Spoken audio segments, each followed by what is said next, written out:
ইমাম হাসান হুসাইনকে আল্লাহ কত ভালোবাসেন।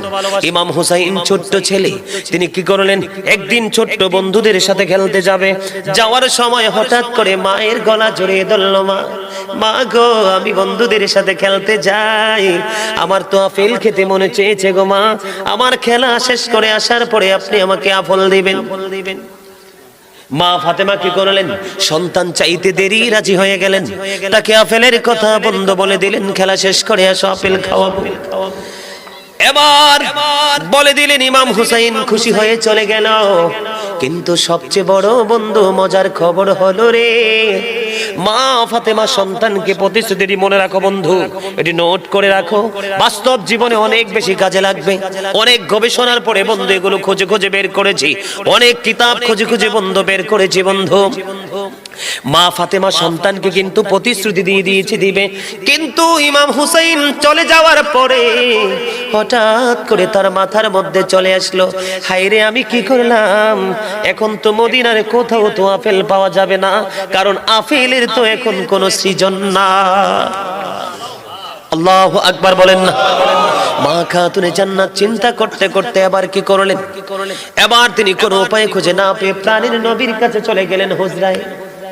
যাইতে দেরি বন্ধু আমার, এবার জিবরাইল এসে নবীকে সালাম দিলেন, ইয়া রাসূলুল্লাহ, ইয়া হাবিবাল্লাহ, নবী গো, ও নবী, আপনার কলিজার টুকরা ফাতেমা টেনশনে থাকবে, আর আপনার কলিজার টুকরা হুসাইন আপেল খেতে চাইবে, তার জন্য বরাদ্দ হবে না, এটা আল্লাহ কোনোদিন সহ্য করতে পারে না।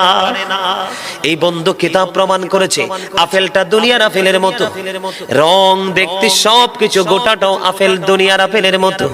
এবার জিবরাইল বললেন, নবী গো, আপনি আমার জন্য দুইটা বাটির ব্যবস্থা করতে হবে, একটা চাকু। এবার কি করলেন, মা খাতুনে জান্নাত ফাতেমা আয়েশা সিদ্দিকা রাদিয়াল্লাহু তাআলা আনহার ঘরে গেলেন, ওখানে গিয়ে দুইটা বাটি আর একটা চাকু আনলেন। জিবরাইল কি করলেন, এদিকে তাকান, আপেলটাকে বরাবর করে অর্ধেকটা করলেন, অর্ধেকটা প্রাণের নবীর হাত মোবারকে তুলে দিল, আর অর্ধেকটা একটা বাটির মধ্যে রাইখা একটা দিয়া ঢাইকা দিল, বলল, নবী গো, প্রতিদিন এই বাটিটা শুধু একবার সরানো যাবে, দুইবার না। আর যে অর্ধাংশ আমি আপনার হাতে তুলে দিয়েছি, এই অর্ধাংশ সবাই মিলে বন্ধু খাইতে বলছে।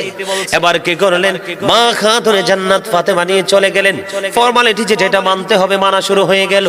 এবার ইমাম হুসাইন খেলা শেষ করে বাড়িতে ফিরলো। বাড়িতে ফেরার পরে এবার তিনি কি করলেন, ও বন্ধু, আপেল যখন খাইতে দিলেন, ইমাম হুসাইন আপেল খেয়ে পাগল হয়ে গেল। মা গো, ও মা, আমার জীবনে কোনো দিন তো এত মজার আপেল খাইনি গো মা, এত মজার আপেল তুমি কোত্থেকে এনেছো?